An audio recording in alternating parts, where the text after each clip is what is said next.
do you think, technologically speaking, there's any room for ideas of smart contracts or so on? Because you mentioned laws. That's an interesting use of things like smart contracts to implement the laws by which governments function. Like something built on Ethereum, or maybe a dog coin that enables smart contracts somehow. I don't quite understand this whole smart contract thing. I mean, so I'm too dumb to understand smart contracts. That's a good line. You mentioned that Doge is the people's coin. Yeah. And you said that you were literally SpaceX may consider literally putting a Doge coin on the moon. Is this something you're still considering? Mars, perhaps? Do you think there's some chance, we've talked about political systems on Mars, that Dogecoin is the official currency of Mars at some point in the future? Well, I think Mars itself will need to have a different currency because you can't synchronize due to speed of light. Or not easily. So it must be completely standalone from Earth. The future of Mars should be up to the Martians.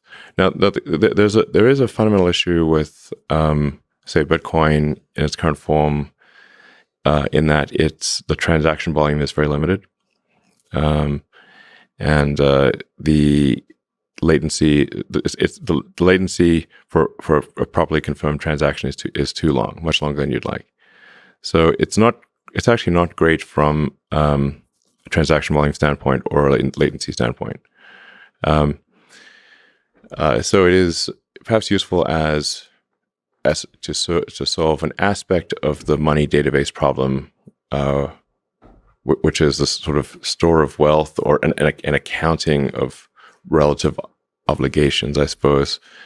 But it is not useful as a currency, as a day-to-day currency. Part of the reason why I think there's some merit to Dogecoin, even though it was obviously created as a joke, is that it actually does have a much higher transaction volume capability than Bitcoin, and the cost of doing a transaction, the Dogecoin fee is very low. Like right now, if you want to do a Bitcoin transaction, the price of doing that transaction is very high, so you could not use it effectively for most things.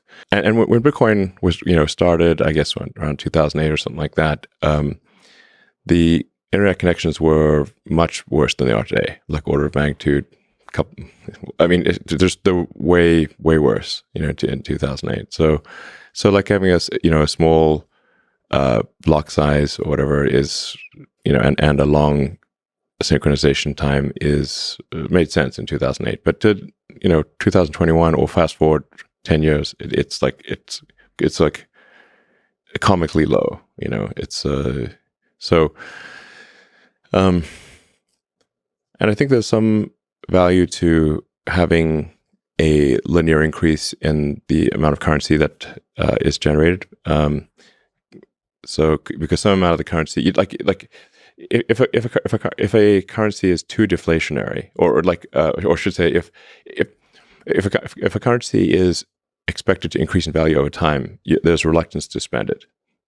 Because you're like, I'll just hold it and not spend it because its scarcity is increasing with time. So if I spend it now, then I will regret spending it. So I will just, hodl it. Mm-hmm. But if there's some dilution of the currency occurring over time, that's more of an incentive to use it as a currency. So Dogecoin, somewhat randomly, has a fixed number of sort of coins or hash strings that are generated every year. So there's some inflation, but it's not a percentage base. It's a fixed number. So the percentage of inflation will necessarily decline over time.